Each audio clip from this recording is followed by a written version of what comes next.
SIR को लेकर पूरे घमासान मचा हुआ है। राहुल गांधी और तेजस्वी यादव पूरे बिहार भ्रमण पर हैं और इसी बीच प्रधानमंत्री नरेंद्र मोदी भी आए और उन्होंने जो है बिहार को काफ़ी सौगात भी दी है। इस दंगल में जो है अशोक चौधरी और शाहनवाज हुसैन ने जो है बड़ा बयान दिया है, राजद पर जो है बड़ा बयान दिया है और उन्होंने यहाँ तक कह दिया कि तेजस्वी यादव को जो है 2010 से भी खराब स्थिति होगा। इसी मुद्दे पर हम आरजेडी के विभा देवी से हम बात करते हैं, उनसे जानने का प्रयास करते हैं। नमस्कार जी नमस्ते। अशोक चौधरी कहते हैं क्या कि तेजस्वी यादव का जो है वो उनका मतलब महागठबंधन का स्थिति 2010 से भी खराब होगा।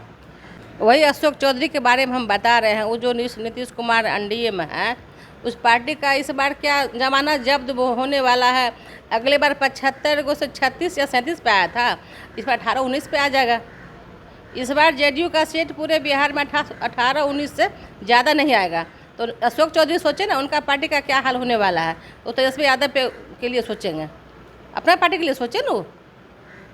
एनडीए के नेताओं का तो यहाँ तक कहना है क्या कि तेजस्वी यादव का ज़मीन खिसक गया है और यादव और मुस्लिम का एक बड़े तबका भी जो है एनडीए के साथ है और यादव भी जो है उनका जो है समीकरण खिसक अरे रहा है। जमीन तो मोदी का देश में खिसक गया है। जब नरेंद्र मोदी बिहार में आके तेजस्वी का कॉपी कर रहा है तो जमीन तो अब मोदी का पूरे देश में खिसक गया है। तेजस्वी का बात क्या कर रहे हैं बिहार में आके।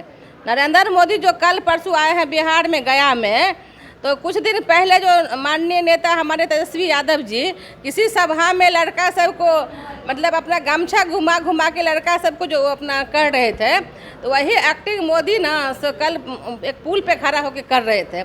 यही इससे आप समझ लीजिए कि माननीय नेता तेजस्वी यादव जी का कितना कद बड़ा हो गया है देश में, बिहार नहीं देश में, कि देश के जो माननीय प्रधानमंत्री हैं वो तेजस्वी यादव जी का कॉपी कर रहे हैं। इससे आपको पता चल जाएगा ना कि तेजस्वी जी का कद कितना बड़ा है। और आपको हम कह रहे हैं इस बार हमारा जो महागठबंधन है 200 पार जीतेगा और कोई भी विपक्ष नहीं बचेगा।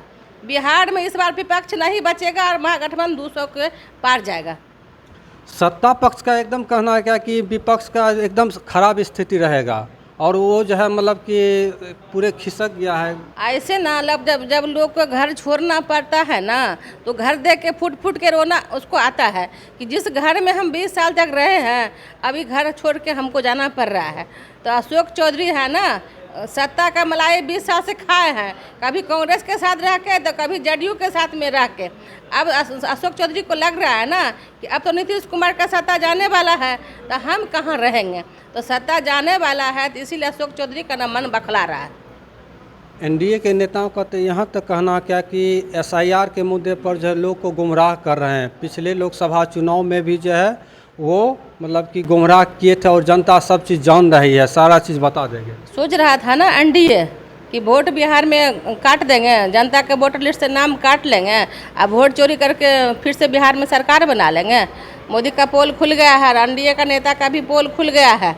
हम लोग तो चुनाव आयोग माननीय सुप्रीम कोर्ट से अनुरोध करते हैं कि जो अभी बिहार देश में जो लोकसभा चुनाव हुआ है उसका भी काउंटिंग कराया जाए और उसका भी वोटर लिस्ट का सर्वे किया जाए कि मोदी किस किस राज्य में चुनाव आयोग के सहयोग लेके कितना फर्जी वोट को जोड़ा था और कितना फर्जी वोट जोड़ के कितना फर्जी वोट शाम 5 बजे के बाद गिरवाया अपने पदाधिकारी के माध्यम से, और फर्जी में किस तरह से लोकसभा का चुनाव कराया है और फर्जी वोट दिलवा के और जो प्रधानमंत्री बने हैं उसका भी माननीय उच्च न्यायालय से हम लोग अनुरोध करते हैं या कोई पार्टी का ऐसा नेता हो कि उस चुनाव के लिए भी कोर्ट में फैसला केस दायर करे।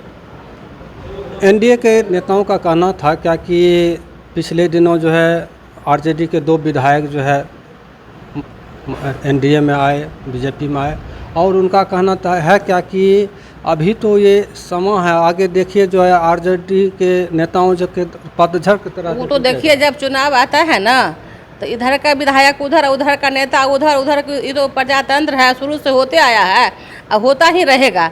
इससे हमारे पार्टी को ना कोई फर्क पड़ने वाला नहीं है।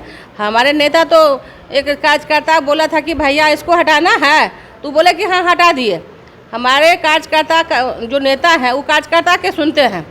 जो कार्यकर्ता सही बात बोलेगा, चूँकि कार्यकर्ता के वोट से ही कोई नेता बनता है तो हमारे नेता कार्यकर्ता को सुनते हैं, उनका किसी बात का उत्तरजीह देते हैं। तो जो सही लगेगा मेरे नेता करेंगे, जिसको रहना होगा पार्टी में रहेगा, जिसको जाना होगा जाएगा। पिछले दिनों जो है मतलब कि रोड को लेकर आंदोलन भी हुआ, आपके समस्तीपुर जिला में जो आंदोलन हुआ, अशोक चौधरी जी इस पर जो है अपना अच्छी वक्तव्य भी दिए थे।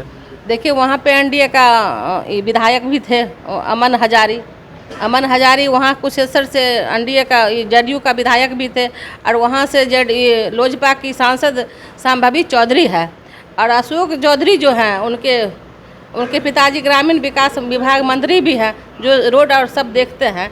तो जिसके बाप मंत्री हो, जिसकी बेटी सांसद हो, और वहाँ के एमएलए जेडीयू का हो, जिसका सरकार बिहार में 20 साल से है, वहाँ का सड़क नहीं बनेगा तो जनता तो आवाज़ उठावे करेगी ना। अगर जनता के आवाज़ से अशोक चौधरी जी को उतना ही बुरा लगता है, वो लोग राजनीति से संन्यास ले ले। जिसको राजनीति करना है तो उसको जनता का बात सुनना पड़ेगा। जिनको जनता का बात सुनना पसंद नहीं है, वो आदमी को राजनीति से संन्यास ले लेना चाहिए। ये थे आरजेडी नेता विभा देवी, और इन्होंने जो है एनडीए सरकार पर जो है मंत्री अशोक चौधरी पर जमकर नाराज़गी व्यक्त की, और कहा क्या कि इस बार जो है तेजस्वी यादव जो है पूरे जोश खरोश के साथ मजबूती के साथ वो आ रहे हैं, और उनका जो है विधानसभा चुनाव मजबूती के साथ प्रदर्शन होगा।